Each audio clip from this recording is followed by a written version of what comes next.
Hỗ trợ à?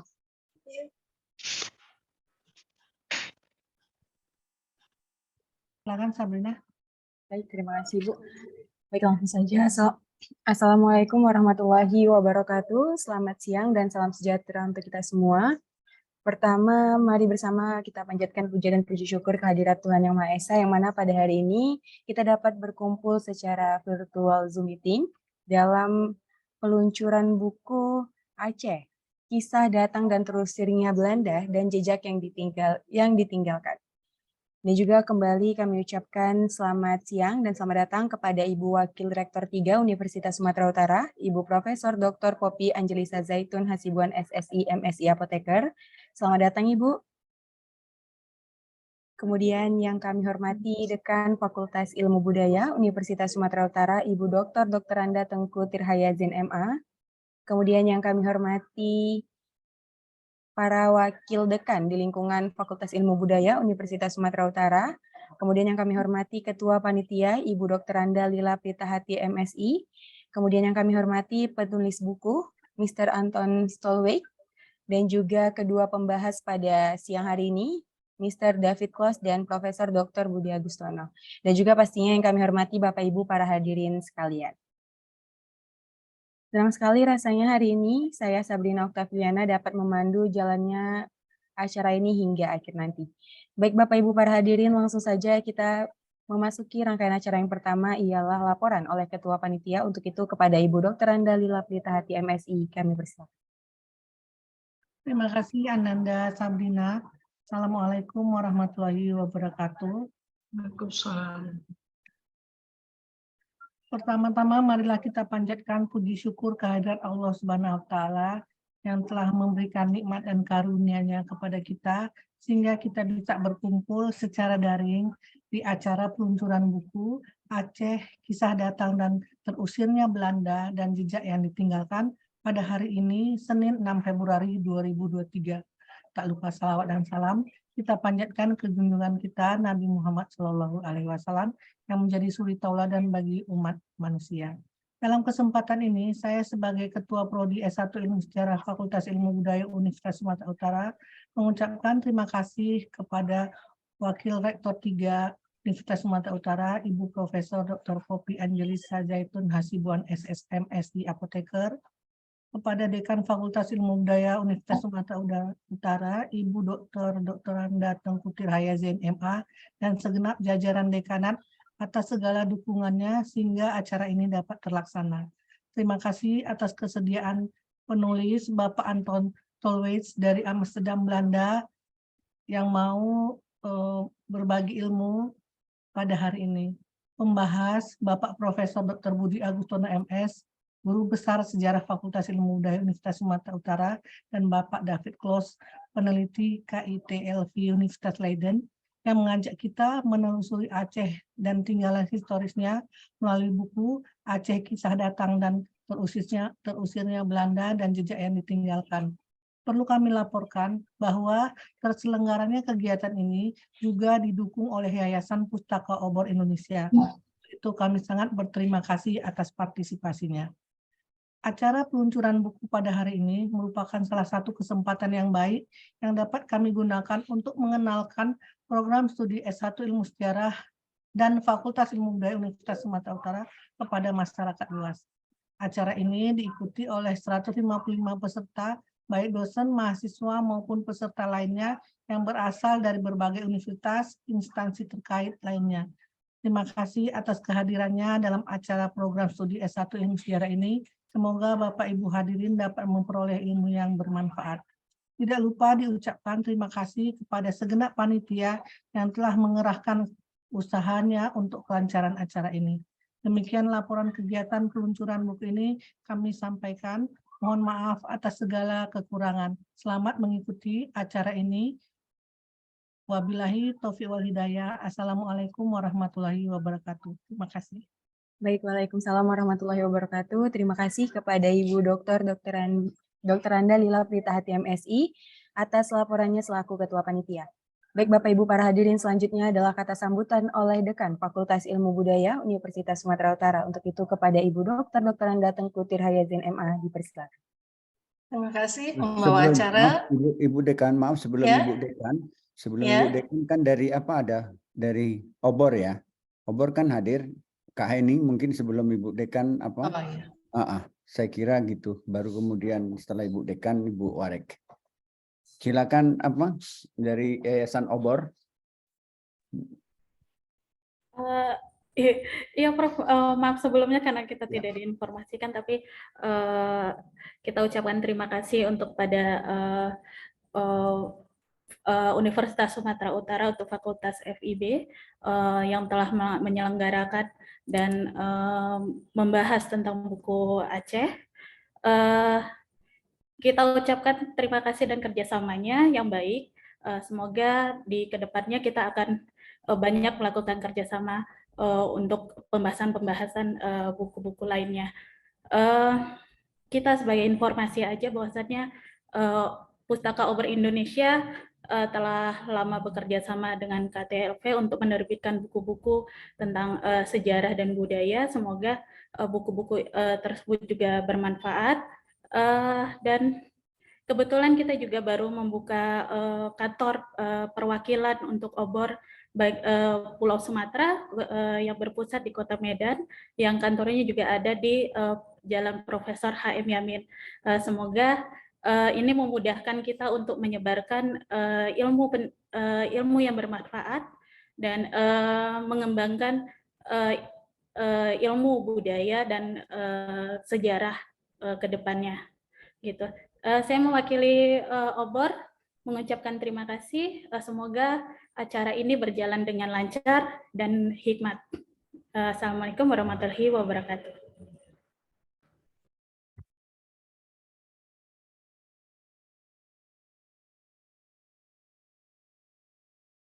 Ya, baik. Terima kasih kami ucapkan kepada Bu Hani selaku perwakilan dari Obor Medan. Untuk itu langsung saja kepada Ibu Dr. Anda Tengku Tirhayazin MA, dipersilakan.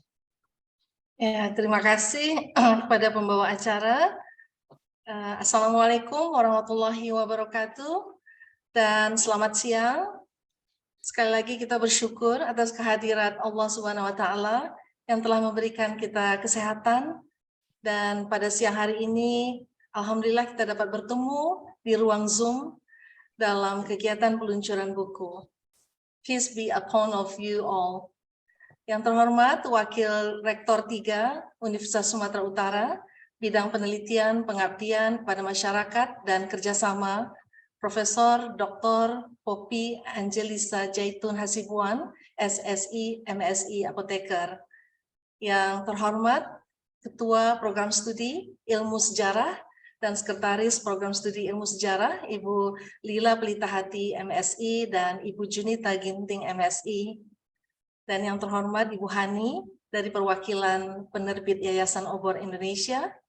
Dan yang kami banggakan, Anton Stolwitz, seorang jurnalis dan sekaligus penulis buku Aceh, Kisah Datang dan Terusirnya Jejak yang Ditinggalkan. Dan tentunya yang terhormat Profesor Dr. Budi Agustono, dosen Fakultas Ilmu Budaya Universitas Sumatera Utara, and David Kloss, the KITLFV researcher from University of Leiden, who is in charge as a critic discussants.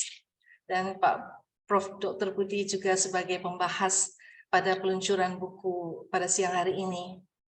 Dan tentunya yang terhormat para dosen ilmu sejarah dan para mahasiswa dan juga moderator pada kegiatan siang hari ini. Pada kesempatan ini saya mengucapkan terima kasih kepada Ibu Wakil Rektor 3, Prof. Poppy, yang mendukung acara peluncuran buku Aceh Kisah Datang dan Terusirnya Jejak yang Ditinggalkan. Terima kasih juga kepada Program Studi Sejarah Fakultas Ilmu Budaya bersama dengan penerbit Yayasan Obor Indonesia yang menyelenggarakan acara peluncuran buku ini secara daring. Dan tentunya sebagaimana yang disampaikan tadi adalah bertujuan menyebarluaskan pengetahuan tentang buku yang berisi sejarah Aceh ini. Saya juga mengucapkan terima kasih kepada penulis buku Mr. Anton Stolwitz dan juga David Kloss, who in charge in this event. Bapak Ibu yang terhormat, ladies and gentlemen, sebagai Dekan Fakultas Ilmu Budaya, saya sangat senang dan mendukung acara peluncuran buku ini. Tentunya kita ketahui bahwa buku adalah jendela dunia. Books are windows to the world. It means that by reading books, we can add insight into knowledge that we have never learned before. So by reading this book, Aceh History, we can find out new things about various historical events, especially those that occurred in Aceh. Jadi saya berharap para dosen program studi ilmu sejarah terus membuka jaringan dengan perguruan tinggi di luar negeri untuk mengundang narasumber internasional, dan dalam hal ini tentunya fokus kepada pakar tokoh bidang sejarah. Kegiatan seperti ini merupakan ajang penguatan jejaring kerjasama internasional. Tentunya pengalaman dari para pakar maupun praktisi sejarah sangat kita perlukan agar mereka dapat mentransfer ilmu pengetahuan kepada kita semua. Saya juga berharap mahasiswa undergraduate dan juga postgraduate yang hadir hari ini via online dapat memperluas pengetahuan di bidang sejarah, khususnya sejarah Aceh yang tertuang di dalam buku ini. Semoga fungsi dan kegunaan sejarah sebagai alat pembuktian, sebagai guru juga sejarah mengajarkan kepada kita, dan juga sebagai informasi yang kita harapkan dapat kita peroleh dari buku ini. Semoga kegiatan terus seperti ini akan berlanjut, ya. Dan untuk yang terakhir, I would like to invite Vice Rector of Universitas Sumatera Utara, Prof. Dr. Poppy, to officially open this event. Selamat siang, thank you so much. Terima kasih banyak. Have a good discussion and take advantage of this event. Wassalamualaikum warahmatullahi wabarakatuh, and good morning, good afternoon, sorry. Waalaikumsalam warahmatullahi wabarakatuh. Terima kasih kepada Ibu Dr. Anda Tengku Tirhayazin MA selaku Dekan Fakultas Ilmu Budaya Universitas Sumatera Utara atas kata sambutannya. Baik Bapak Ibu para hadirin, selanjutnya adalah kata sambutan sekaligus membuka acara oleh Wakil Rektor 3 Universitas Sumatera Utara kepada Ibu Profesor Dr. Poppy Angelisa Zaitun Hasibuan SSI MSI Apoteker, dipersilakan. Assalamualaikum warahmatullahi wabarakatuh. Selamat siang, salam sejahtera bagi kita semua.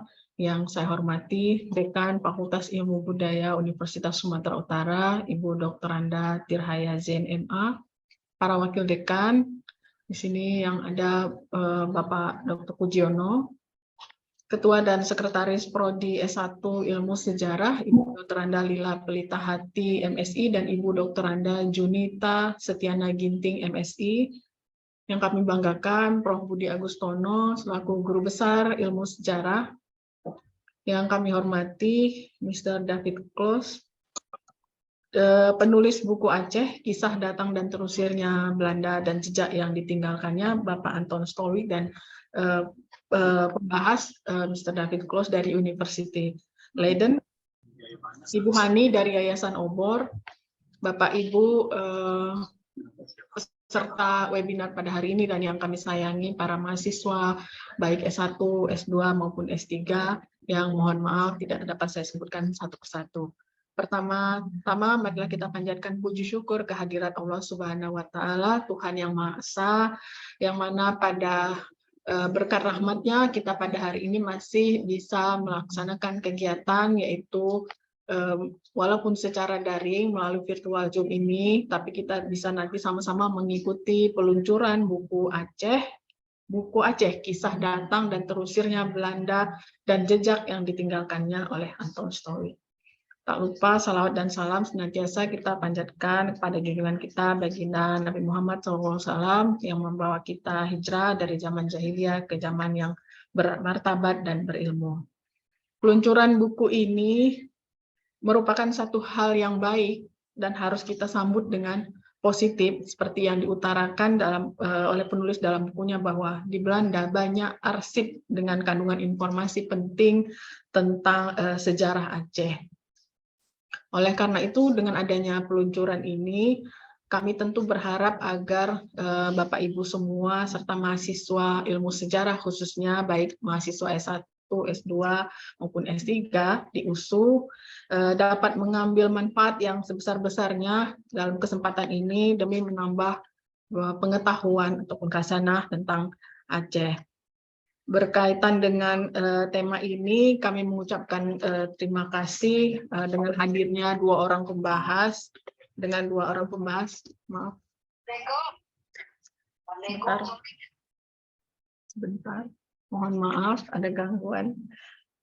Yaitu Bapak Profesor Dr. Budi Agustono, NS, selaku Guru Besar Sejarah USU, dan Bapak David Kloos selaku peneliti dari KITLV Universitas Leiden dan dimoderatori oleh Ibu Lestari Dara Cinta Utami Ginting MSc yang juga merupakan dosen Prodi Ilmu Sejarah FIB USU.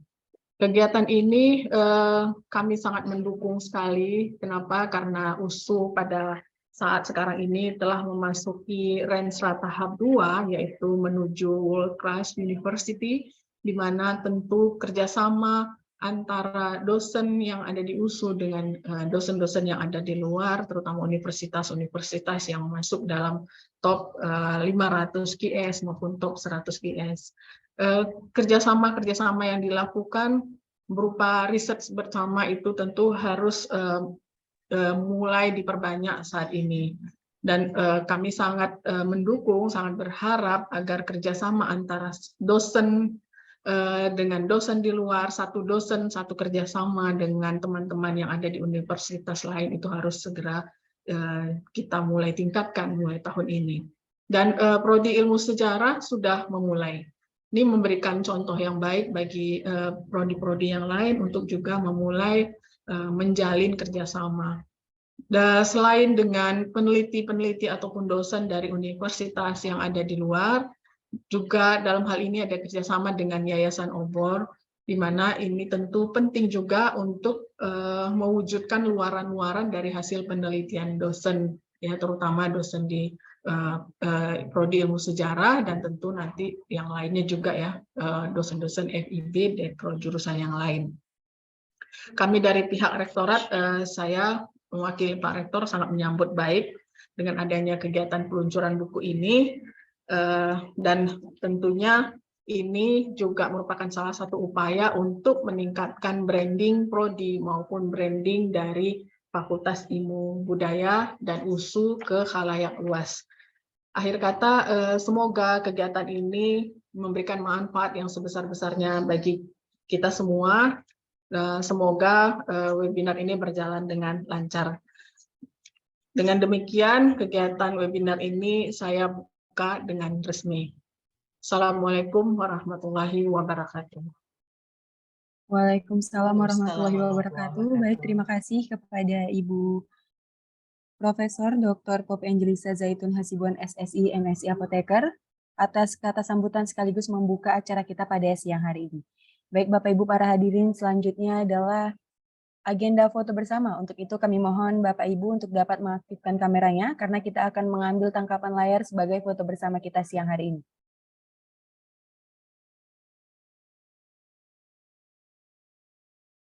Baik, langsung saja kita hitung untuk slide pertama. 1, 2, 3. Untuk slide kedua. 1, 2, 3.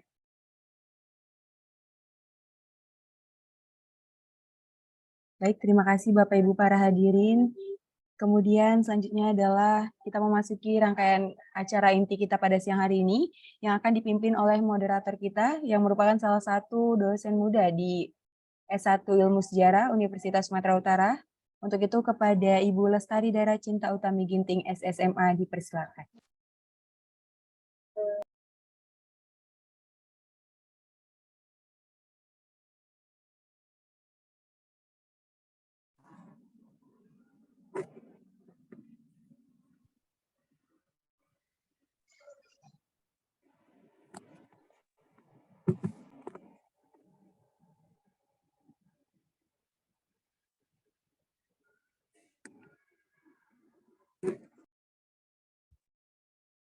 Apakah suara saya terdengar? Baiklah, terima kasih Adinda Sabrina. Assalamualaikum warahmatullahi wabarakatuh. Selamat siang Bapak Ibu dan adik-adik mahasiswa, para peserta. Semoga Bapak Ibu, adik-adik, semua kita selalu dalam keadaan sehat dan bahagia. Pertama-tama, saya ucapkan terima kasih yang sebesar-besarnya kepada Ketua dan Sekretaris Prodi S1 Ilmu Sejarah yang telah memberikan saya kesempatan untuk memandu jalannya diskusi pada siang hari ini. Bapak Ibu para peserta, jika kita berbicara tentang Perang Aceh, merupakan salah satu lembar terhitam dalam sejarah Belanda. Pertempuran antara tentara kolonial Belanda yang kejam melawan kaum Muslim Aceh yang fanatik telah menelan 100.000 korban jiwa, termasuk ribuan perempuan dan anak-anak Aceh. Dalam buku Aceh, Kisah Datang dan Terusirnya Belanda dan Jejak yang Ditinggalkan ini, karangan Anton Stallwitz menyusuri tapak jejak perang jejak itu yang tidak hanya membawa pembaca menyelami kandungan catatan lama yang menguning dan juga kadang dilupakan, tetapi juga mengajak menelusuri Aceh pada masa sekarang dengan tinggalan historisnya. Nah, tanpa berlama-lama lagi, izinkan saya memperkenalkan penulis buku. Seharusnya duluan, mohon maaf Bapak Ibu, tapi karena permintaan dari penulis, maka kita langsung saja dulu ke pembahas. Dan dalam hal ini ada dua orang pembahas yang diundang, yaitu yang pertama dengan segala hormat kepada Bapak David Close. Beliau adalah peneliti KIT-LV dari Universitas Leiden. Tanpa berlama-lama lagi, kepada Bapak David Close kami persilakan dengan segala hormat.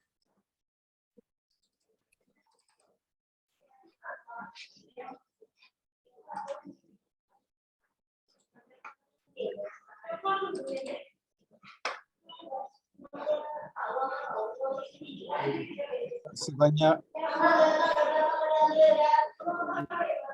dari Oke. Jadi saya dulu ya.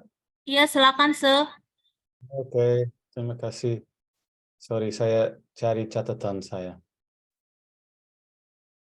Oke, terima kasih banyak kepada Profesor Budi Agostono atas undangan ini. Dan juga kepada Vice Rector, Moderator, dan semua peserta. Saya senang sekali dapat peluang ini untuk bicara hari ini tentang buku Anton Stallweg. Dan saya ingin membahas beberapa isu terkait buku ini. Jadi saya disuruh didorong menggunakan bahasa yang mix, ya, campur bahasa Inggris dan bahasa Indonesia. Jadi saya akan pakai bahasa Inggris dan memberi mungkin kesimpulan dalam bahasa Indonesia. Boleh? Yep. Okay. Welcome everyone, and thank you for this opportunity again. Anton Stallweg, it's a really a nice opportunity to talk about Aceh's book, which is, I think, a very important book. It's a book, of course, about the war between the Achenese and the Dutch, and it is very smart, I think, in interweaving the story of the war, including its gross violence, with a quite sober and often humorous portrayal of life, contemporary life in Aceh and the memories of that war in Aceh. Jadi buku Anton tentang perang antara Aceh dan Belanda sangat pintar menjalin kisah perang, sejarahnya, termasuk kekerasaannya yang parah dengan penggambaran kehidupan di Aceh dengan jelas dan kadang-kadang lucu juga sekarang, kehidupan kontemporer. So we meet the guards of the colonial era lighthouse on Pulau Bre who spent their nights watching TV and eating instant noodles, but who also speak lovingly of the most beautiful lighthouse in Indonesia, We meet a Chinese member of a Harley-Davidson motorcycle club who praises the quality of Achenese ganja. We meet the woman owner of a kebab business in downtown Banda Aceh, who also happens to be a psychic and who likes to tell ghost stories. And we listen to their reflections on the past. Jadi kami bertemu dalam buku Menara Api Era Kolonial di Pulau Bre yang menghabiskan malam menonton TV dan makan mie instan, yang juga berbicara dengan penuh kasih tentang menara api terindah di Indonesia. Kami bertemu dengan seorang anggota klub motor Harley-Davidson Tionghoa yang memuji kualitas ganja Aceh. Kami bertemu dengan seorang wanita pemilik usaha kebab di pusat kota Banda Aceh yang kebetulan juga seorang peramal yang suka bercerita tentang hantu. Dan kami mendengarkan refleksi mereka tentang sejarah. So this is a book. Buku ini tentang orang biasa juga, orang Aceh biasa yang menceritakan tentang sejarah perang di antara Aceh dan Belanda. And this is very important, I think. Penting ini to listen not just to the leaders, political leaders, religious leaders, tokoh-tokoh masyarakat, but to listen also to ordinary people. Penting untuk mendengar suara orang biasa dan bagaimana mereka ingat atau bagaimana mereka refleksi tentang sejarah itu. The book contains accounts of well-known episodes and individuals. And this is, of course, it tells the story of the Aceh War, so it's inevitable that we get stories that are relatively well-known. So we find the stories of Cut Nyak Dien and Tuku Umar, of Governor Van Heuts and Christian Stukker-Gonje, of Van Dalen and his near genocidal campaign through the Gayo Highlands. We find the stories of Holy War, of the surrender of Aceh's last Sultan, Muhammad Daud Shah, of the clever and powerful Lord Panglima Polem, who changed from war leader into a loyal and opportunistic ally of the Dutch. But there are also stories in the book that are not well known at all, but that contain important information about this crucial transformative period in time. Jadi untuk beri kesimpulan, dalam buku ini terdapat beberapa cerita tentang peristiwaan orang terkenal yang kita tahu. Jadi kita membaca tentang kisah Cut Nyak Dien dan Tuku Umar, tentang Gubernur Van Heuts dan Christian Stukker-Gonje, tentang Van Dalen dan kampanye berdarah dia melalui Gunung Gayo. Kita membaca tentang kisah-kisah perang suci, tentang penyerahan Sultan terakhir Kerajaan Aceh, Muhammad Daud Shah, tentang besar seperti Panglima Polem yang cerdik sekali berubah dari pemimpin perang menjadi pembantu Belanda. Tetapi kita juga membaca cerita yang tidak sangat diketahui. Walaupun banyak informasi dalam cerita ini, informasi penting tentang periode ini yang sangat transformative. So let me give 3 examples. Izinkan saya membahas 3 contoh cerita itu yang kurang diketahui. And I will briefly mention 3 chapters. And of course, I encourage everyone here to read the whole book. And these chapters are to some extent quite random choices. Chapter 7 discusses the remnants of a curious group of soldiers from Ghana, West Africa, who had fought not very voluntarily in the Dutch colonial army since the 1830s. They hailed from Elmina, a place about 150 kilometers west of Accra, This was a place where the Dutch had traded slaves and after the abolition had built plantations. In the early 19th century, the local economy slumped, and one of the many unattractive options available to young men was to join the Dutch army and be sent to Indonesia, where they came to be known as Belanda Hitam, or Black Dutchmen. Although some of them had long military careers and became highly decorated soldiers, it was racism of the worst kind that defined the relationship between them and their Dutch superiors. All the more ironic it was when they were sent to Indonesia and to Aceh to kill or to be killed by other colonial subjects, until very few of them were left, and they became, in Anton's words, an obscure footnote in the history of the colonial army. Kesimpulan bab 7 ini tentang bab 7 yang membahas tentang kelompok dari Ghana, Afrika Barat, yang berjuang tidak secara sukarela dalam tentara kolonial Belanda sejak tahun 1830-an. Mereka berasal dari Elmina. Elmina sebelum itu tempat perdagangan budak. Untuk orang muda setempat tidak ada banyak kesempatan selain dari bergabung dengan tentara Belanda, dikirim ke Indonesia. Mereka kemudian dikenal di Indonesia sebagai Belanda Hitam. Ada yang punya karier militer yang panjang dan bagus, tetapi hubungan antara mereka dan orang Belanda bercirikan rasisme sangat. Jadi ironislah, mereka kemudian dikirim ke Aceh untuk membunuh rakyat jajahan lain.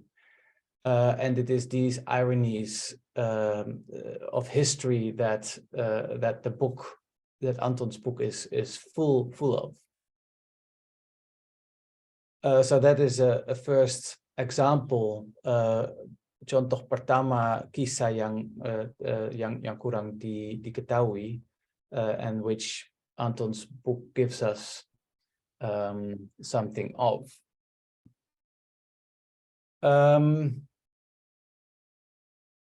The war in Aceh was presented by the Dutch as a necessary intervention in an old, rotten kingdom, a pirate's nest. In more recent historiography, it is presented as an ideological struggle, a clash between European imperialists and fanatical Muslims. It is true that the Dutch invasion served empire. It is also true that some Achenese fighters were motivated by the idea of holy war. But we should never forget the intimate relationship between war and simple or pure greed. Let me translate. Perang di Aceh disajikan oleh Belanda sebagai oleh Belanda sebagai intervensi yang diperlukan di kerajaan yang busuk. Dalam historiografi yang lebih baru, ini disajikan sebagai perjuangan ideologis, bentrokan antara imperialis Eropa dan Muslim fanatik. Namun kita tidak boleh melupakan hubungan intim antara perang dan keserakahan in any period of time, I think. So there is another example here, which I think is important. Ada kisah lagi yang penting. Chapter 16, bab 16. Chapter 16 starts in present-day Lok Sumawe, on the north coast of Aceh. And it was near this town in the 1970s that the largest natural gas field of Indonesia was discovered. The vast profits made of LNG, or liquid natural gas, which was traded, was a key component of the deadly war between the Indonesian military and Achenese separatists, or GAM, in the final decades of the 20th century. The refinery in Lok Sumawe is an eerie place. It was run by the American oil company ExxonMobil in partnership with Pertamina, and became an infamous scene of attacks, disappearances, and killings. In Anton's book, it serves as an important portal to the past. When around the turn of the 20th century, the Royal Dutch Petroleum Company had exhausted its field in North Sumatra, it turned eastwards.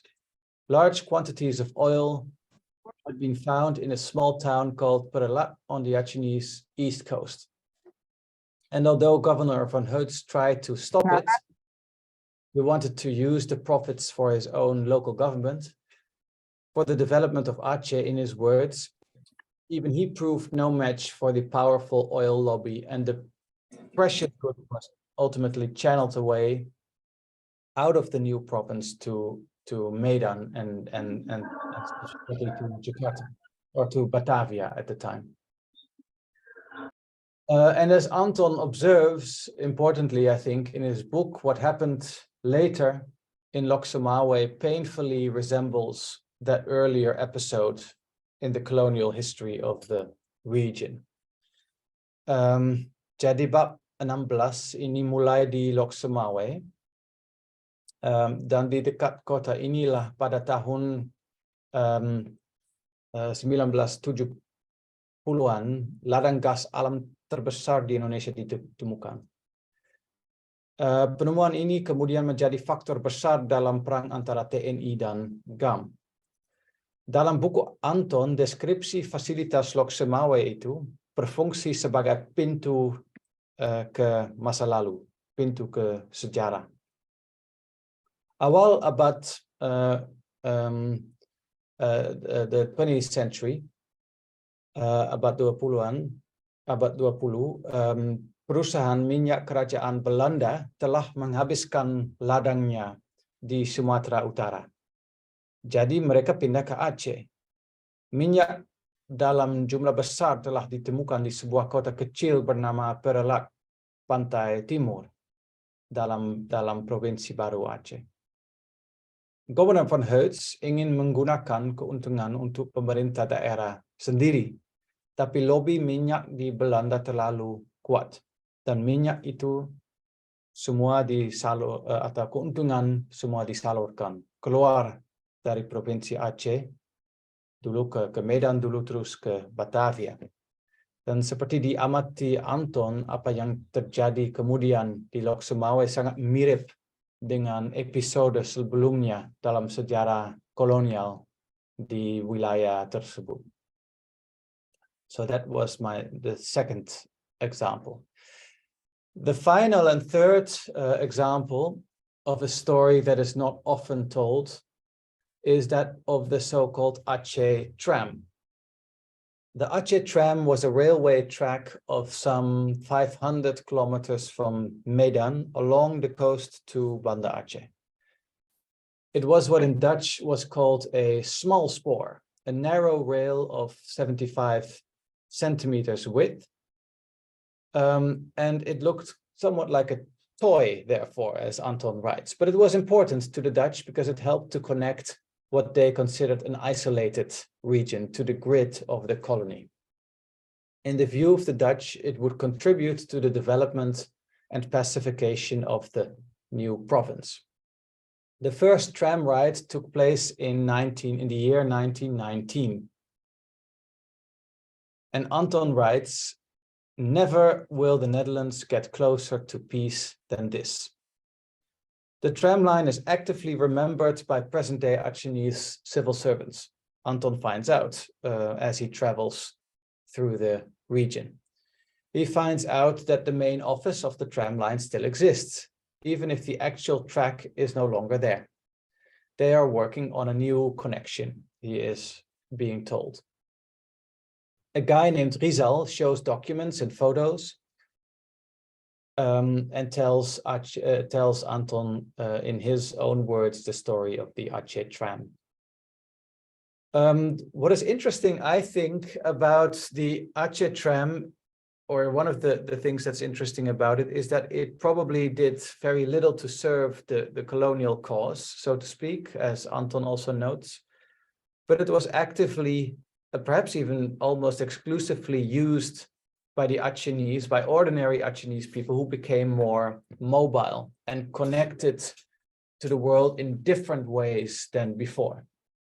So let me briefly translate. Contoh terakhir, tram Aceh adalah jalur kereta api sepanjang kurang lebih 500 kilo dari Medan sampai ke Banda Aceh. Proyek penting untuk Belanda karena tram itu bisa menghubungkan Aceh dengan jajahan, terus membantu pengembangan dan pengamangan provinsi baru.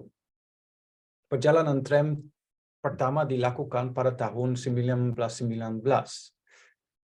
Dan Anton menulis lebih damai daripada perjalanan kereta api pendek dan terasa menyenangkan itu tidaklah pernah akan dicapai Belanda.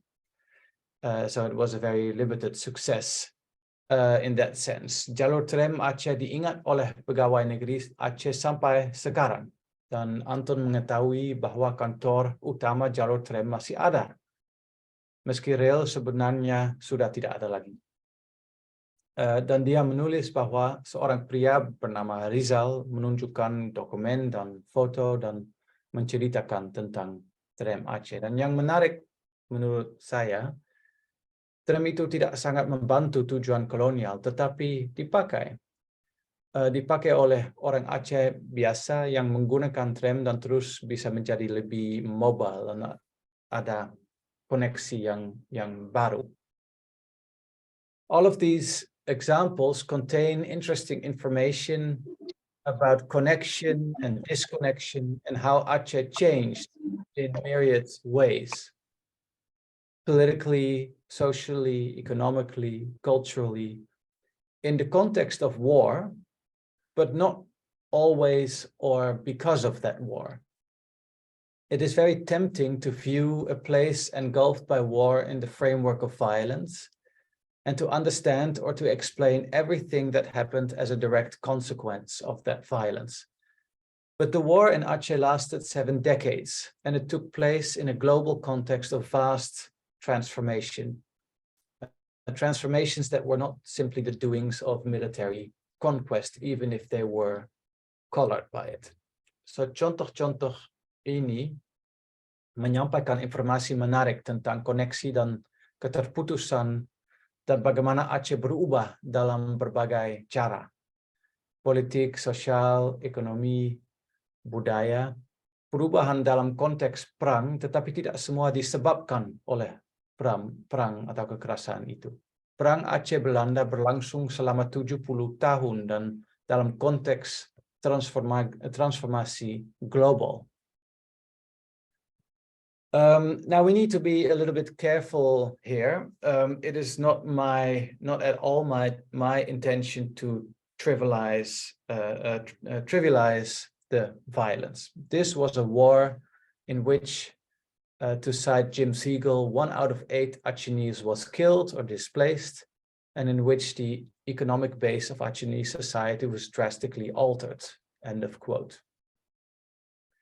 The subjugation by the Dutch meant that the region was disconnected from regional and global networks of which it had long made part. Instead, it became a peripheral area in a colonial spatial hierarchy with its center in Batavia. The Dutch saw Aceh as an isolated place, which it had never been, and as a place that had to be connected to become modern and civilized, by a tram, for instance, or by a pipeline for oil. Jadi bukan maksud saya meremehkan kekerasan perang itu. Ini adalah perang yang mana satu dari 8 di mana 1 dari 8 orang Aceh terbunuh atau terlantar. Akibatnya wilayah itu terputus dari jaringan regional dan global yang sudah lama ada. Sebaliknya, ia menjadi daerah pinggiran dalam hierarki spatial kolonial dengan pusatnya di Batavia. Belanda melihat Aceh sebagai tempat jauh, tempat isolated, ya, yang harus dihubungkan untuk menjadi modern dan beradab. Dengan tram misalnya atau dengan pipa minyak. So there is a very significant violence in reimagining Aceh as a place that was far and isolated rather than a center of its own of many political, religious, cultural networks that span the Indian Ocean rather than or apart from the Indonesian archipelago. At the same time, it is clear that, as Anton's book also shows, the forces of change and modernization should not be reduced to colonial intervention.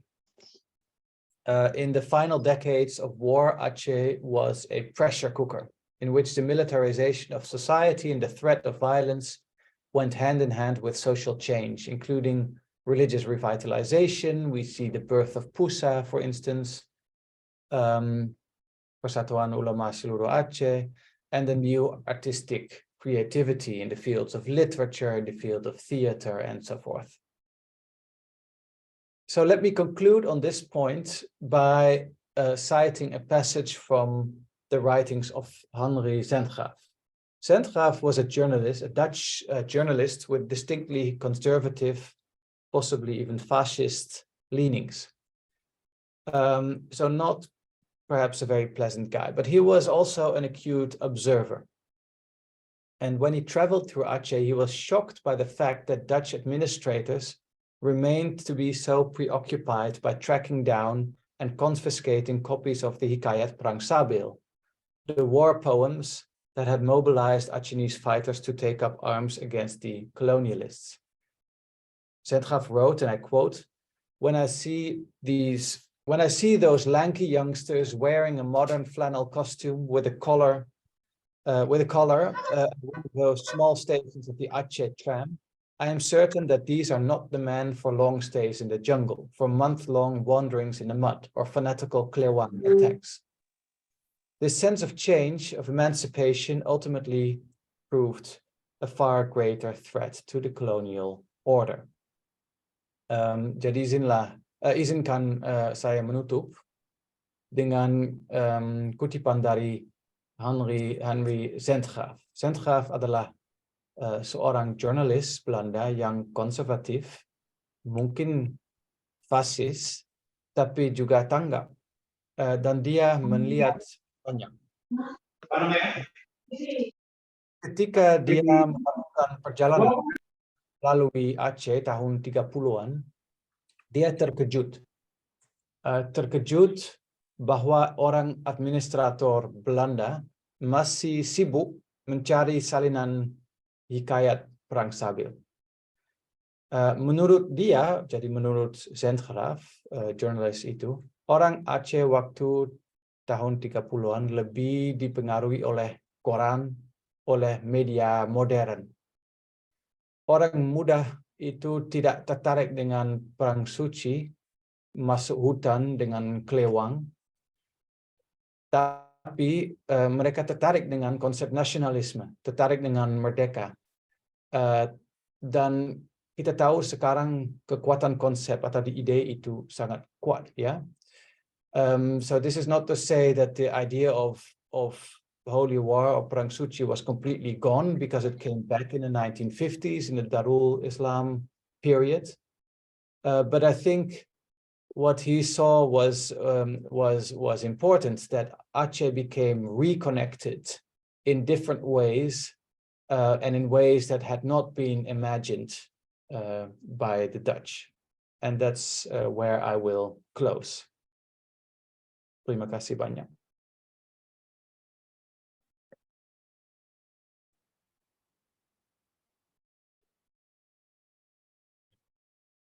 Oke, terima kasih Mr. David Close atas pemaparan dan pencerahannya, terutama terhadap isi buku ini.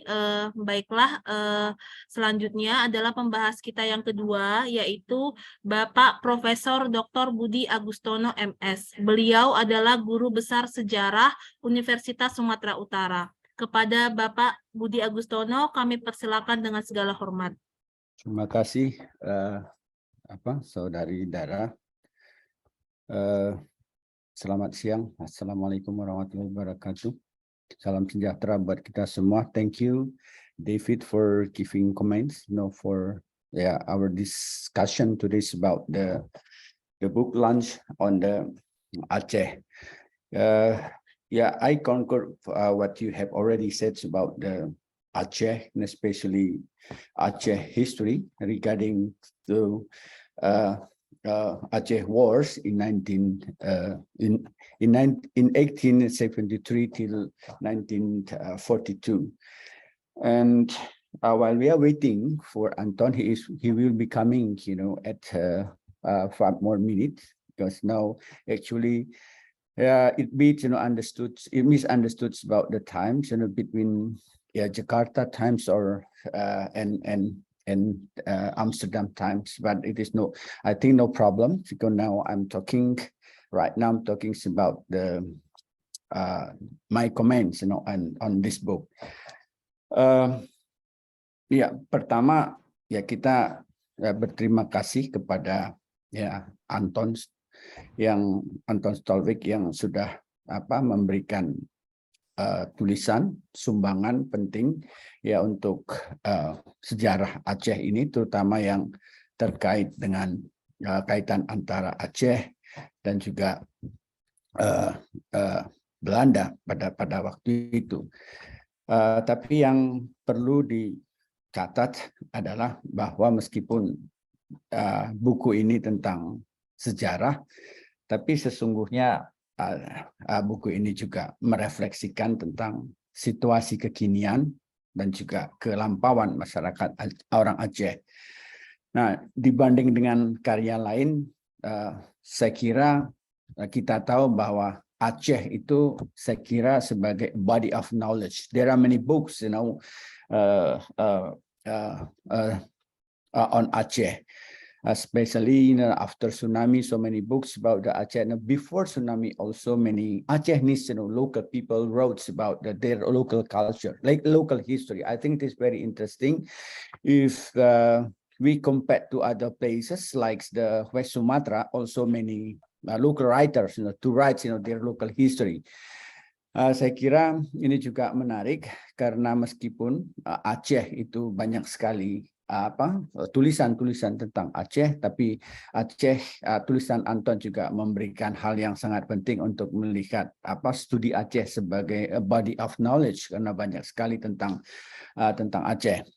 Lalu kemudian dalam menggunakan sources, archival sources, saya kira juga perlu mendapat catatan. Saya kira ini juga karena banyak sekali mengutip lalu kemudian mencantumkan catatan-catatan penting, sumber-sumber penting dari sejarah tentang Aceh, tentulah ini menjadi perhatian kita, bagaimana seorang jurnalis itu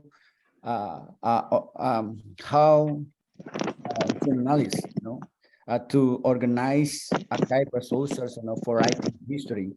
I think it is very interesting to see what Anton did, when he wrote his book. Jadi tidak seperti yang lain. Saya kira kalau misalnya seorang jurnalis cerita tentang suatu wilayah, terutama wilayah perang, banyak sekali yang mengkhususkan diri tentang situasi perang pada waktu itu, dan jarang sekali juga melihat bagaimana situasi kontemporer untuk membandingkan ataupun untuk menjadi titik masuk, entry point untuk memahami buku ini. Nah, karena itu saya kira ketika misalnya Anton itu membahas tentang situasi kekinian, bagaimana sebuah warung kopi itu menjadi media untuk pembicaraan, tapi juga media sebagai sebagai orang masuk untuk melihat masa lalu Aceh. Jadi begitu juga dengan yang lain-lain. Saya kira ini juga sangat menarik betul untuk melihat bagaimana situasi Aceh. Meskipun terkadang juga bahasa-bahasa yang dipakai Anton itu misalnya juga mengambil quote. Nah, karena saya kira disinilah perbedaan. That is the differences. That is the differences between journalists and historians when they are organizing data. Jadi saya kira perspektif jurnalis itu sangat berbeda betul ketika misalnya seorang sejarawan itu mengambil tentang sumber sejarah untuk menulis sesuatu. Nah, saya kira di sini saya kira kelebihan Anton, meskipun terkadang-kadang bahasa itu, terutama misalnya ketika dia menjelaskan Teuku Umar, ya salah seorang yang sebenarnya orang memandang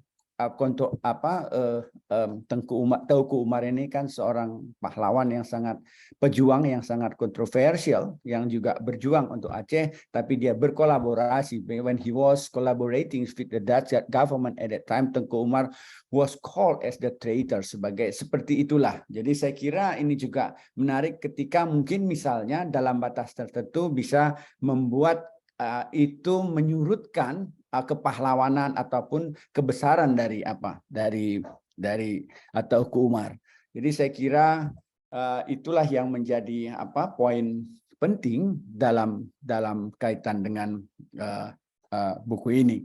Nah, lalu kemudian ketika misalnya Aceh at the violent crossroad, jadi di persimpangan jalan, jadi Aceh itu sejak awal, misalnya sejak Portugis misalnya sampai tahun 42 itu tidak pernah jeda dari tidak pernah berhenti dari ketegangan ataupun pertarungan ideologi, pertarungan politik, bahkan pertarungan budaya dalam menempatkan dirinya sebagai sebuah kelompok etnik yang bertarung kuat untuk menghadapi outsider pada waktu itu. Outsider at that time was infidels. They were regarded as the outsiders, like Portuguese and Dutch were regarded as the infidels atau kafir pada waktu itu, atau kapi dalam bahasa lokalnya. Jadi saya kira rupanya itu dalam kekerasan yang mewarnai Aceh itu sangat menjadi sangat menjadi pegangan pedoman untuk membangun konstruksi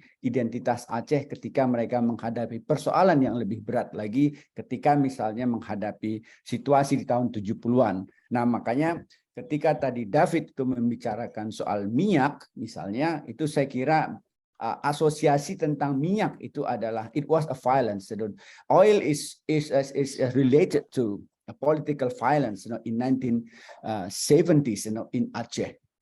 Jadi saya kira itu juga menggambarkan ketika dengan minyak, lalu kemudian di awal abad ke-20 minyak ditemukan, lalu kemudian tahun 70-an ketika gas alam itu di Aceh, di Lok Semawe itu memunculkan diskriminasi politik antara pekerja di sana dan juga dengan local people at that time. Jadi next ininya untuk Nah, kemudian ketika Anton melihat masa lalu untuk menjelaskan situasi sekarang, bahkan juga situasi sekarang untuk melihat sepertinya kok ada sih hubungan antara kekinian dengan masa lalu itu, untuk melihat kekerasan, untuk melihat perubahan politik atau juga perubahan ekonomi di Aceh pada waktu itu. Jadi situasi kekinian itulah yang menghubungkan di masa lalu. Jadi ketika misalnya membahas soal selain Cut Nyak Dien, lalu kemudian membahas Polim, Panglima Polim, lalu kemudian terkait dengan tadi disebut sebagai Trem Aceh, lalu kemudian Sabang dan pembunuhan Aceh. Jadi saya kira ini semua meskipun pada settingnya misalnya diambil kekinian, tapi justru juga bisa merefleksikan masa lalu tentang Aceh. Jadi ada semacam kesinambungan antara ke masa lalu itu dengan masa kini, begitu juga sebaliknya, sehingga dia tidak terpotong sejarahnya. Buktinya adalah ketika misalnya kekinian itu di tahun 70-an adalah bagian dari masa lalu, sebuah eksploitasi yang terus-menerus dibangun, dikonstruksi, diciptakan untuk membuat masyarakat Aceh itu berhadapan lalu kemudian membangkang dengan Republik pada waktu itu.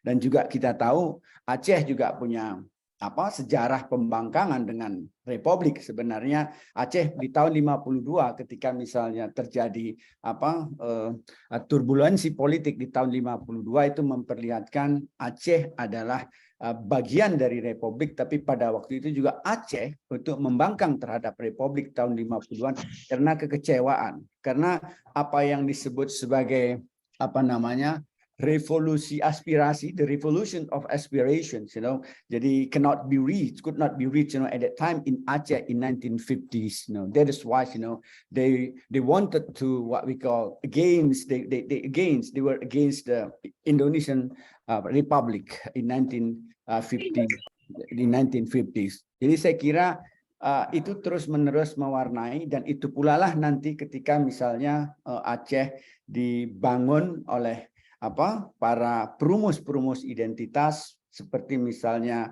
elit-elit Aceh, diaspora Aceh yang di berbagai tempat untuk merumuskan identitas lewat romantisisme masa lalu itu.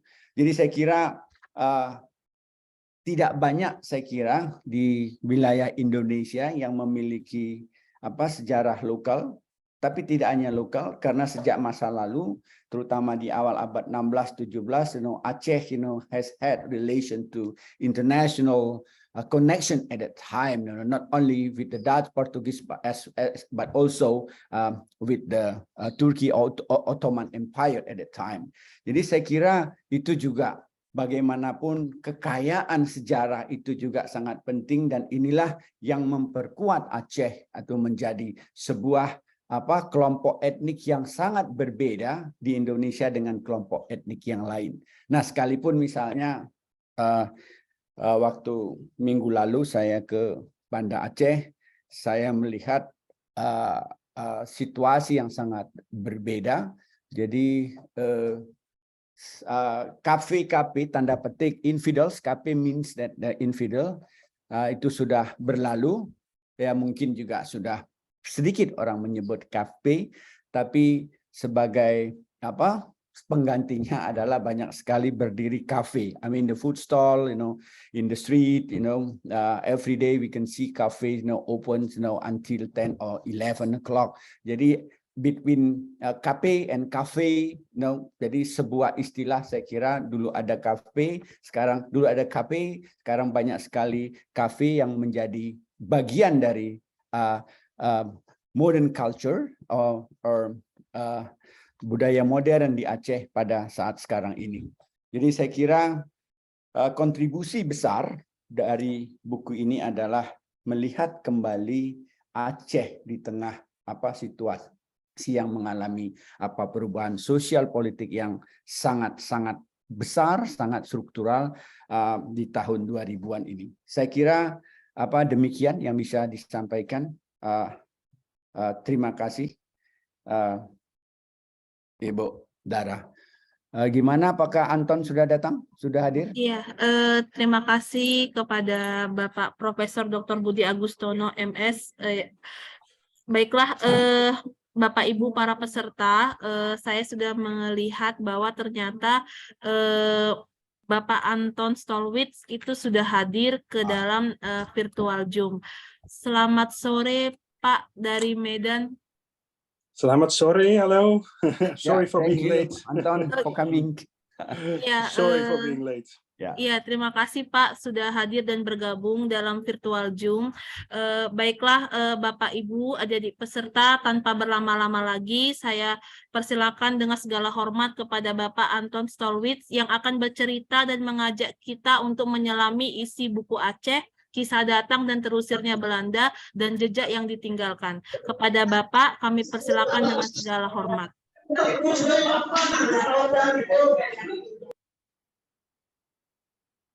Hello?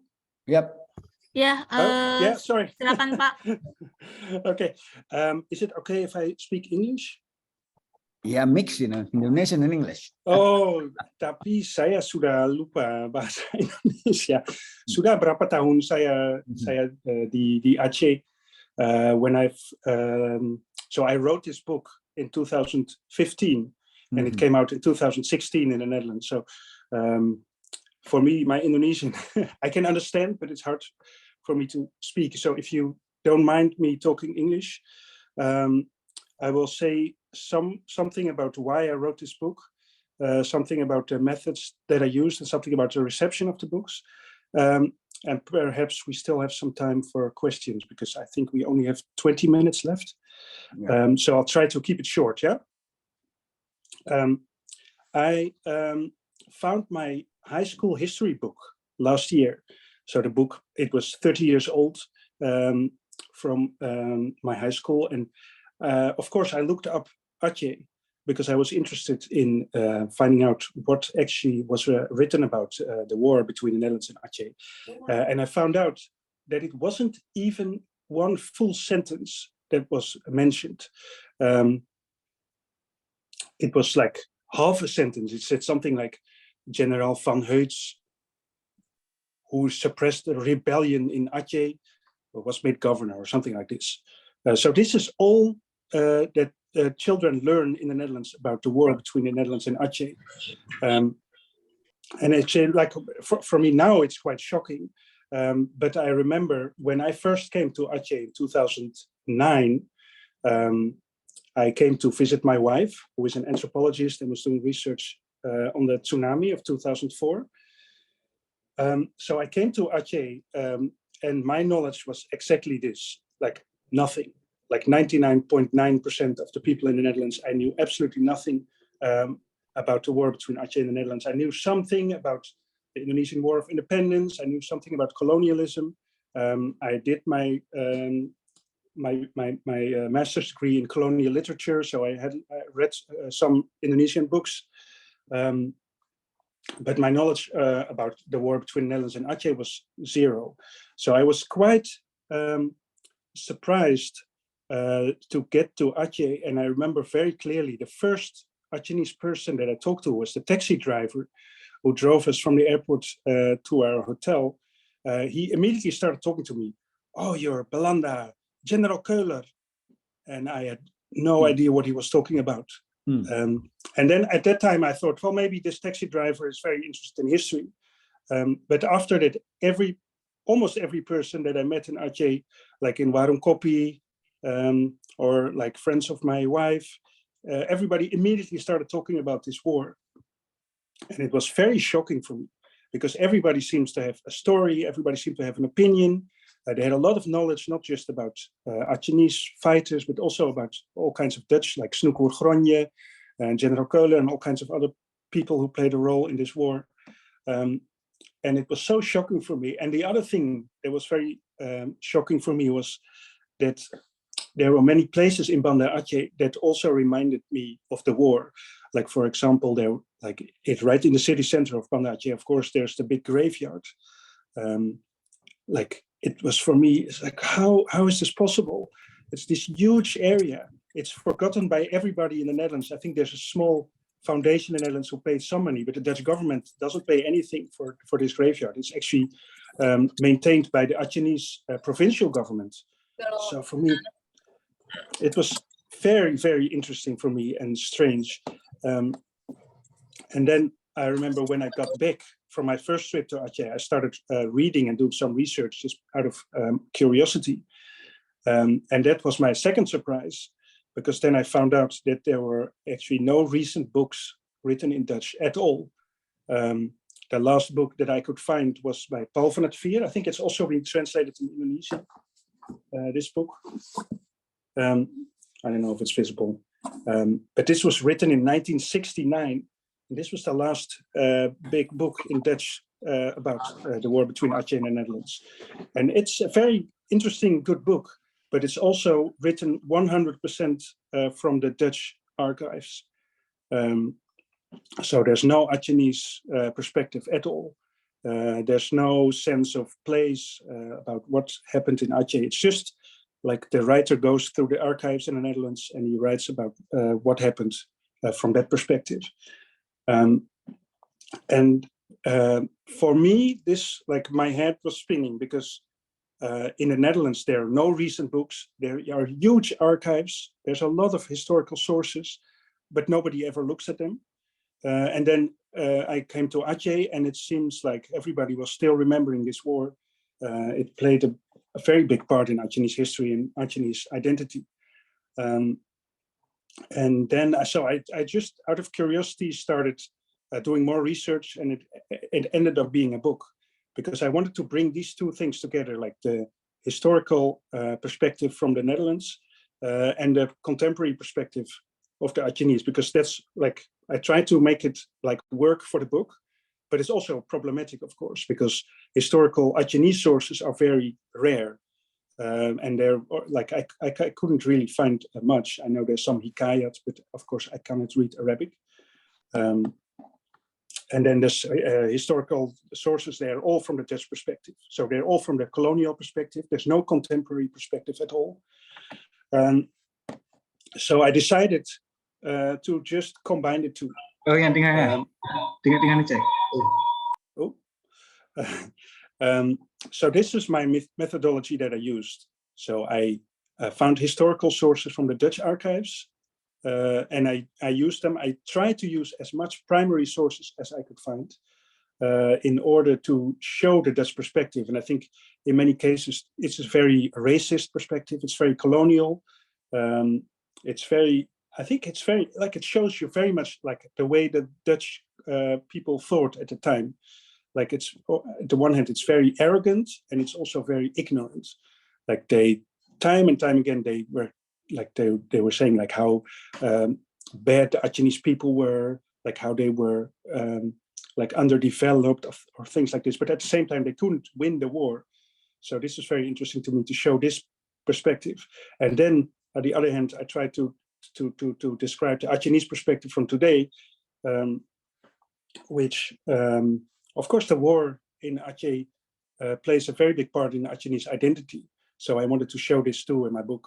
And I also wanted to give my readers a sense of place. So whenever I describe something like some historical event, I really wanted to take the reader to the actual place where this took place. Just to get a sense of this war not just being some item from the past that's dead and buried, which is, I think, how many Dutch people look at the colonial past. Like there's no relationship at all between the past and the present. And just by going to Aceh today and talking to people and showing what places look like, I think readers will get a sense that this is not dead history.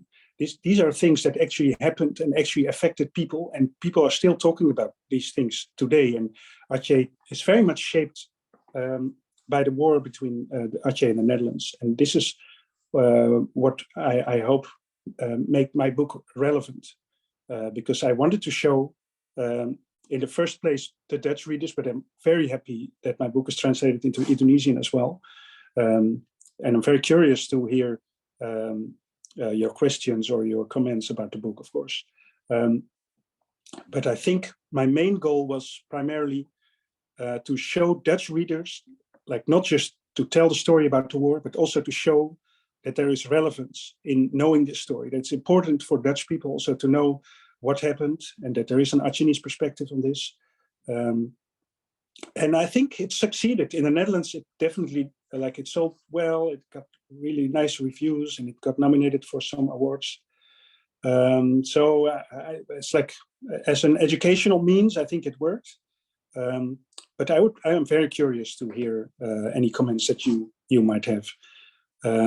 So given the limited amount of time, maybe I should wait for now and see if you have any questions or comments. Thank you.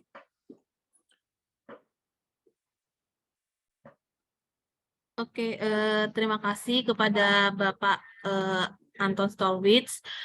Baiklah, Bapak Ibu, para peserta, saya lihat di kolom chat Zoom banyak sekali pertanyaan yang diajukan oleh peserta kepada Pak Anton terutama, karena di sini memang ada bagi penanya yang terbaik memang akan diberikan hadiah buku dari Yayasan Pustaka Obor kepada penanya terbaik. Jadi saya mencoba sebijak mungkin ya Bapak Ibu, tidak ada unsur yang lain-lain untuk memilih pertanyaan yang bisa dijawab oleh Bapak Anton dan juga kedua Bapak pembahas.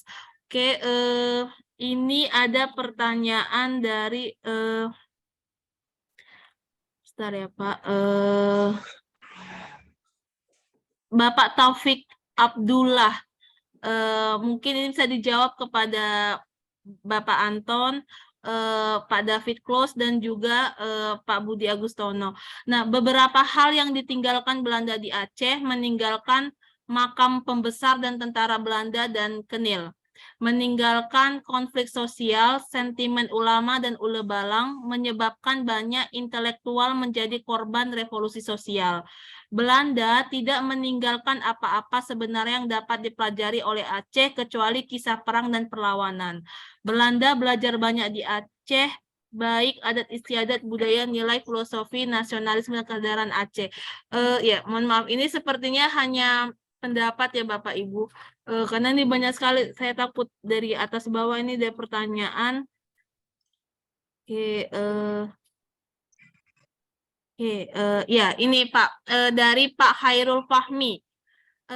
Apakah mungkin Belanda digugat ke Mahkamah Internasional terhadap kejahatan kemanusiaan yang dilakukan pasukan Marseille di Aceh, khususnya di bawah komando Van Dalen dan Van Hertz? Yang kedua, kenapa Snoek merekomendasikan ke Van Hertz agar memerangi kelompok ulama with heartless destruction to that group dan merangkul kelompok ule balang? Apakah Snoek memang bekerja sebagai supaya untuk petinggi militer Belanda? Dari Pak Hairul Fahmi, Uin Araniri. Bisa dijawab Pak Anton, silakan. I'm sorry. I'm gonna have to need a translation. I'm afraid. I'm really trying hard to understand. Oke. Apakah mungkin Belanda digugat ke Mahkamah Internasional terhadap kejahatan kemanusiaan yang dilakukan pasukan Marseille di Aceh? Can you translate into English? I'm sorry. Okay. Sorry, Pak. This question, Anton, is about whether the Dutch should be brought in front of the International Court for crimes, war crimes during this period. Oh, that's an interesting question. I put a little bit as a start of an answer in the chat, but I think it's of course mainly a question to you first. Yeah. Well, I think it could be like it should be addressed at least. I think that the position of the Dutch government is now that it's a thing of the past, that it's like none of their business, that they're not concerned at all, that they don't have any responsibility. So I think it's a question that could be researched at least, like it should be looked at seriously. It's the same thing as like, should the Dutch government apologize to Aceh specifically, not just to Indonesia, but to Aceh specifically? Yeah, this is a question. I'm not sure if I'm the person to give an answer to it, but I think it should be researched. Yeah. And me personally, I think the Dutch government has a responsibility towards Aceh, which they haven't taken. Oh iya, oke. Terima kasih Pak. Ada pertanyaan yang kedua Mas dengan orang yang sama Pak. Why did Snoek recommended Van Hertz to fight against the clerical group with heartless destruction to that group and embracing the ule balang group? Did Snoek really work as a spy for the Dutch military official instead of scholar work solely, Pak? Oh, that's such a difficult question. I think nobody still knows. Like I actually met, so in my book, I think the perspective is that Snoek was a spy. Like he was only working for the Dutch government. But recently I've been reading some interesting things by an Achenese, I have to look up his name, but an Achenese scholar who actually argued that Snoek Oranje is in fact a Muslim and that he was working from that perspective first. And he has some very interesting things to say about this, but I have to look up his name. But my opinion still is that Snoek Oranje worked in the first place for the Dutch government. And all his advice was, like he was very interested and he was very intrigued by Islam and by Aceh. But I think his first priority was to help the colonial government. So yeah, that's my answer. Oke, Terima kasih Pak Anton. Ini juga ada pertanyaan dari Pak Mahzal Abdullah. Beliau bertanya, why until now the Netherlands has not revoked the declaration of war against the Kingdom of Aceh Darussalam and has not specially apologized to Aceh? I think that Dutch government is only interested in maintaining relations with the Indonesian government, and the Dutch government thinks that if they apologize to Aceh or if they revoke the declaration of war, that it will harm their relation with the Indonesian government. And I don't agree with this, of course, but it's only from a practical viewpoint. Like, they want to have trade with Indonesia, they want to maintain this, and then their argument, the argument that the Dutch government uses is that Aceh is now part of Indonesia, and so this is an internal affair and they shouldn't be involved. This is what they keep saying time and time again.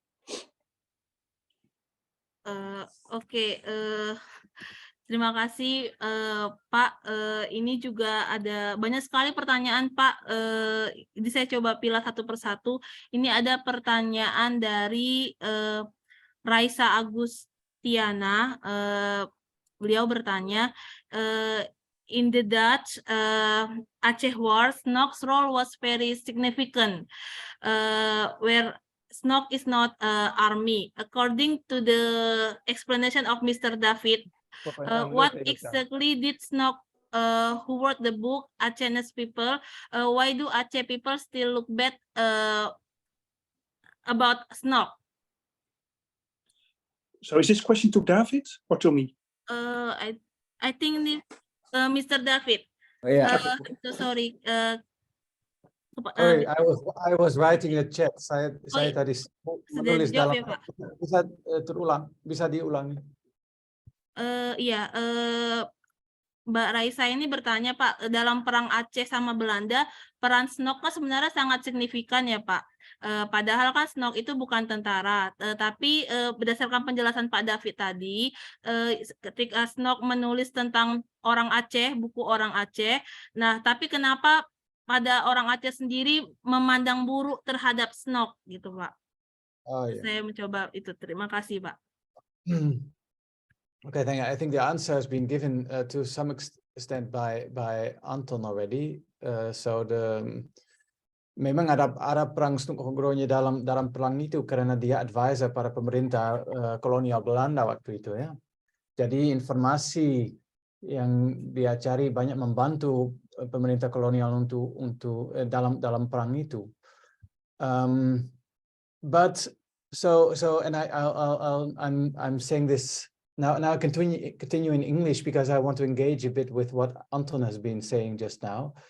That I think, so this is a kind of ongoing, everlasting discussion between who was SNOC. Was he primarily a colonial agent and a spy who acted like he was friendly to the Achenese people and he was a Muslim and so forth in order to obtain information that then helped the colonial project? Or was he perhaps really a Muslim, a religious scholar, really interested in Muslim world? I think both were true, and I don't see why this is. He was a very complicated figure, and I think he was both. He was both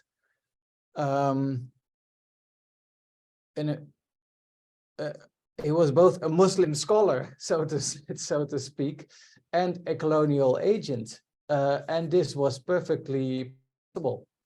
And I think why is he was very negative. Partly it is also a matter of a struggle for interpretations within Islam in which he simply participated. So Islam is a struggle between interpretations. There's many different forms and interpretations of Islam, and he had strong interpretation about what was Snooker Gonje had very strong ideas about what were correct and incorrect interpretations. In that sense, he acted like an ulama himself, like a mufti himself, and some Muslims saw him as a kind of a mufti who was very knowledgeable about Islamic law. And I think he had very strong ideas about correct interpretation, and he thought that in Aceh, prevalent in Aceh, were very were deviant, incorrect interpretations that led to some kind of millenarianism that then made the Acehnese very violent potentially. And he was trying to disseminate an enlightened form of Islam that was very suitable also to modern project of colonialism. I think that was what he was. But Anton, maybe you have a stronger opinion about this.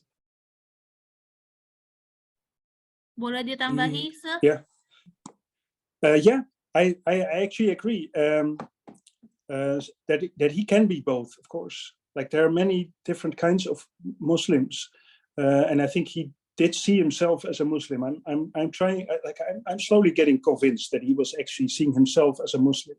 And of course he was behaving, and he went to Mecca and he knew a lot of things. And there was recently a very big biography that came out in the Netherlands, which I read by Wim van der Doel, which also like made this confusion very clear. I think that it wasn't like one of the two, like he wasn't like secretly pretending to be the other. I think he really saw himself as both at the same time. Yeah.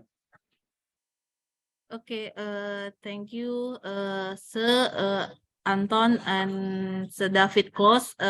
Ini masih ada pertanyaan lagi kepada Pak Anton dari Pak Rizwan. Pertanyaannya, how far is the effort of the Aceh local government in digging up history, with its reportedly hidden in the Netherlands, seperti yang diutarakan dalam buku? Yeah. Oh, that's a very good question, because I actually I know someone who works at Bronbeek, which is the colonial, which has one of the big colonial collections in the Netherlands, and he works like in the what he calls in English, like the storage space of this museum, and it's a very big underground museum where nobody ever comes, and it has like all these cases and things. And he showed me around, and he showed me all these things that are just lying there, like stuff that belonged to Tuku Umar. And there's the canons. There's all kinds of books, like a Quran that they took from Aceh, and it felt like a treasure trove almost. Like there's so many things that are just lying there. And of course, why is this still in the Netherlands? Why is this not in Aceh?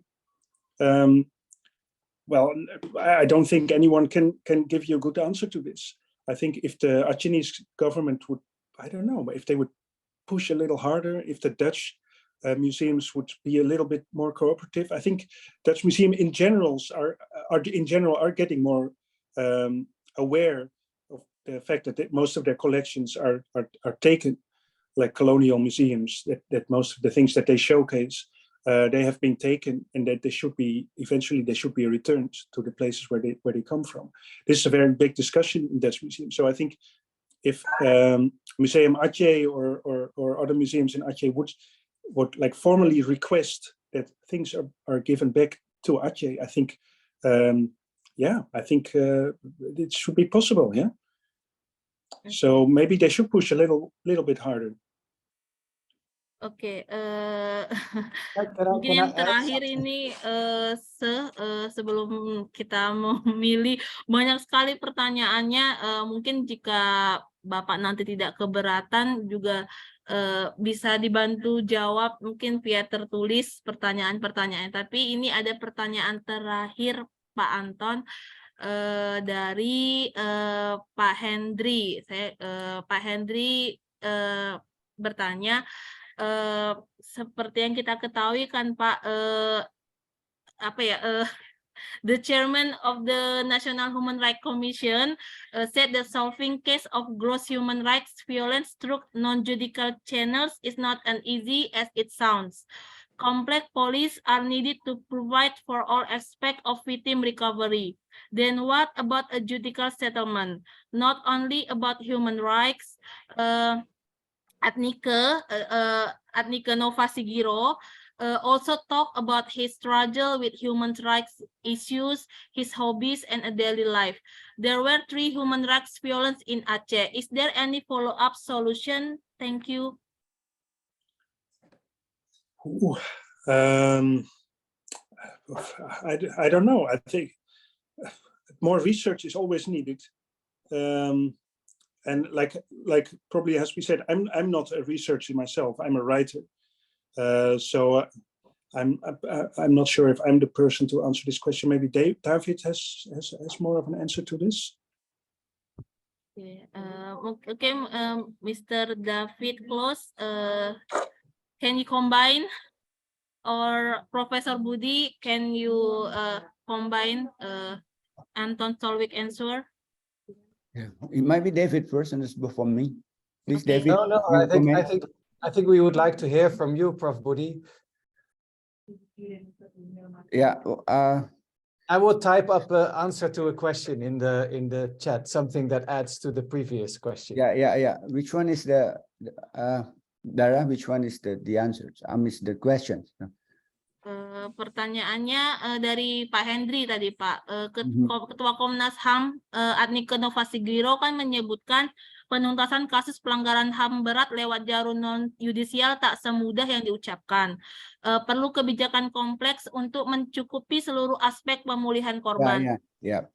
I think actually, if we compare about the gross human rights, in Indonesia, when recently, the President Jokowi, has already talks about the gross human rights violation in Indonesia, and actually there are, if I'm not mistaken, 12 gross human rights violation in Indonesia, but the public, didn't mention about the violence or war victims, and especially, wars in many places, Indonesia in colonial times.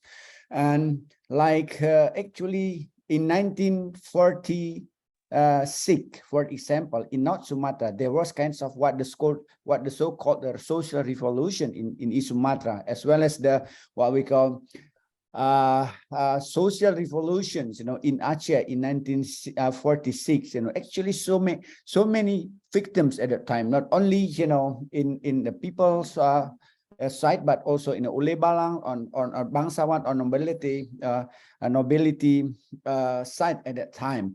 And recently, I was what we call invited to talk about the social revolution in East Sumatra, whether it was a kind of the gross human right violation or not. I think it is very important, to see whether it was the pelanggaran HAM berat or ringan, because I'm sure, because at that time, in North Sumatra, in East Sumatra, in Aceh, because no state at that time. I mean, the state was in the chaos at that time. No, what we call strong government, to manage, political management at that time. No, what we call administrative, no bureaucracy, was able to what we call to manage the countries, because so many political discord, political tension, and even ideological tension at that time. And the most important thing that in the case of the East Sumatra social revolution in North Sumatra or East Sumatra, Malay, almost the Malay nobility said that it was the perpetrators or the actors worse, the communists. Actually, it is so simple. So now, when we say that the actors, were communists, there's so many what we call ideological tension at the time. So many actors, who were perpetrators of this social revolution. I think when we want to see or to analyze, what was happening at the time, we need kinds of the research, to deepen, what was happening at the time, whether it was categorized, to gross violence, human rights, or not. Thank you. What about David? Your comments about this?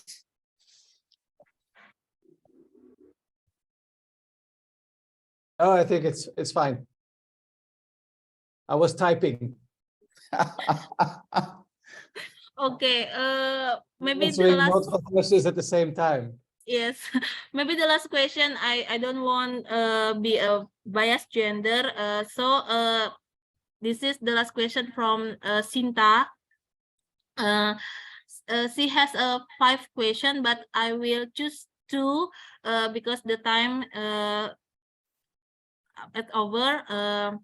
Pertanyaannya adalah why did the Dutch choose Aceh to colonize? What's the real story? What is expected from the land of Aceh? And question number 2, for so long the Dutch colonized Aceh, but not many Acehners could speak Dutch, and it didn't make Aceh more advanced. Meanwhile, we know that countries that were former British colonized could progress, and they could speak English. Why? Thank you. Okay, Mr. Anton or Mr. David or Prof. Budi can answer this question. Yeah, Anton. Okay. So to answer the first question, I was actually recently reading a book about the American invasion of Iraq in 2003, I think. And it was about the decision making, what led to the war. Like the official story was, of course, that there were weapons of mass destruction, which turned out not to be true. And when I was reading this, I was seeing so many parallels with the decision making that led to the Dutch invasion of Aceh. It's like some people decided that they wanted war. Like there's no real reason for it, and it started to become a reason by itself almost. Like there were geopolitical reasons, of course, like the Suez Canal opened and Aceh became like a more important strategically positioned area. And there were some fears that other European powers would try to get a position in Aceh. There were fears that America would be like getting a base in Aceh or something. But mostly it's just like, why? There's no real good reason for it. Like there was some talk about, like there were piracy in Aceh, but these are all not real good reasons to invade a country. So it seems like it became a reason by itself almost. And it's very strange to see these comparisons, that these kinds of things still happen when America invades Iraq without a real reason, just because some people want to start a war or something. And then what was the second question again? I'm sorry. Second question. For so long, the Dutch colonized Aceh, but not many. Oh, yeah. Okay. Yeah, I remember. Yeah. So I think in general, the Dutch and, for example, the English colonizers were quite different in the sense that I'm currently doing research on Dutch colonialism in like South America, and I see many of the same patterns. Like there's one reason only why the Dutch colonize, and this is money.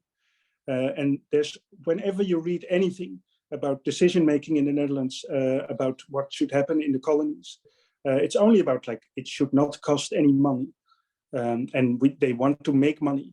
And everything else is like secondary to this. So there's no real reason.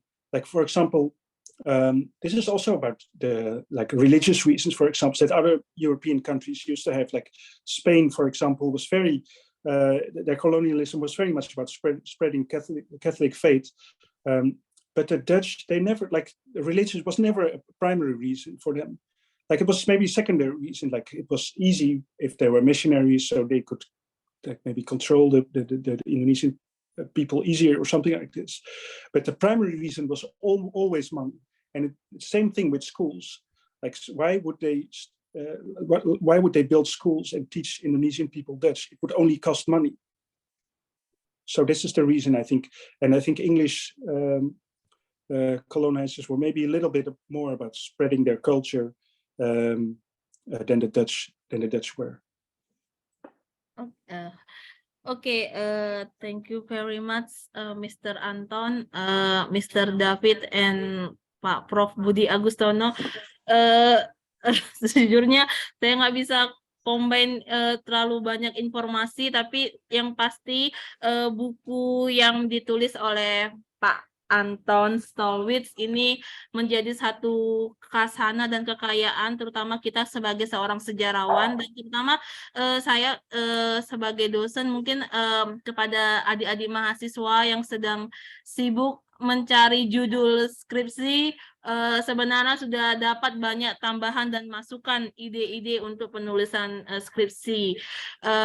Baiklah Bapak Ibu, seperti yang saya sampaikan di awal bahwa Yayasan Obor memberikan 3 hadiah buku untuk Bapak Ibu yang memberikan pertanyaan yang terbaik. Semua pertanyaan Bapak Ibu sungguh luar biasa. Saya mohon maaf ya apabila tidak bisa membacakan satu persatu pertanyaan Bapak Ibu, tapi kami sebagai panitia akan mencoba berkomunikasi dengan Pak Anton ataupun Pak David ataupun Prof. Budi apabila ada pertanyaan Bapak Ibu yang belum bisa dijawab secara langsung, nanti akan kami sampaikan dan mungkin bisa di-share entah melalui email atau bagaimana caranya nanti. Nah, tapi saya adapun ini pertanyaan yang terbaik yang ini saya yang dipilih oleh panitia ini juga berdasarkan dari reaksi ataupun jawaban Pak Anton Stolwitz terhadap pertanyaan tersebut. Kami beri selamat kepada Bapak Rizwan Z. Esos MSI. Mohon hubungi saya Pak, nanti saya chat Bapak. Bapak berhak mendapatkan. Anton, sorry, Anton, she is talking about a door prize. Yayasan Obor, gives 3 books, for discussion today. Yes, yeah. I'm so sorry. My English still terbata-bata Pak, jadi saya harus menjelaskannya in Indonesia.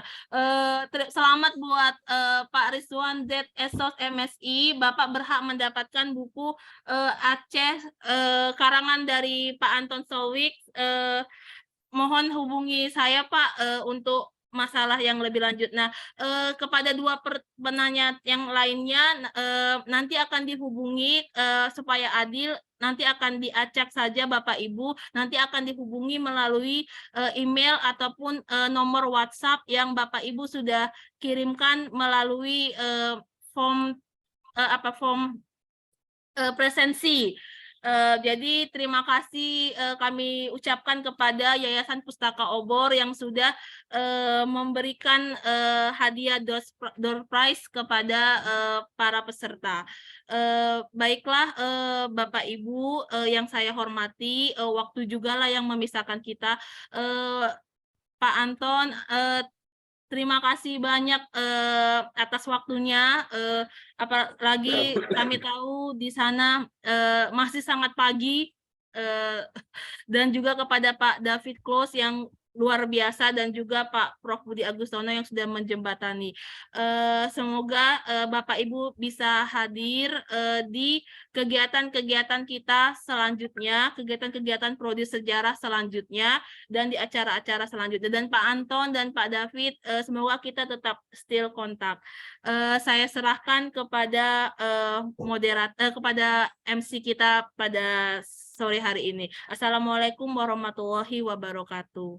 Waalaikumsalam warahmatullahi wabarakatuh. Baik, terima kasih kepada Ibu Lestari Dara Cinta Utami Ginting SSMA selaku moderator yang telah memandu jalannya diskusi kita pada siang hingga sore hari ini. Dan juga kami ucapkan thank you for the writer Thank you for your willingness, success always for every research and writing, and all activities are carried out. And to presenter today, thank you for your willingness to be a presenter today. Healthy always and see you next time. Dan juga kepada Bapak Ibu hadirin semuanya kami ucapkan terima kasih banyak telah bergabung di virtual Zoom meeting ini. Dan juga kami informasikan kepada para hadirin untuk sertifikat akan menyusul dan akan dikirimkan ke email masing-masing Bapak Ibu para peserta. Mungkin itu saja dari kami selaku penyelenggara. Mohon maaf apabila ada kesalahan kata maupun perbuatan. Terima kasih. Saya tutup. Wassalamualaikum warahmatullahi wabarakatuh dan selamat sore. Thank you, David. Thank you, Anton. Thank you. Yeah, Thanks for having Terima me. kasih Pak Yep. David, Pak Productive Anton. discussion. Sampai bertemu lagi.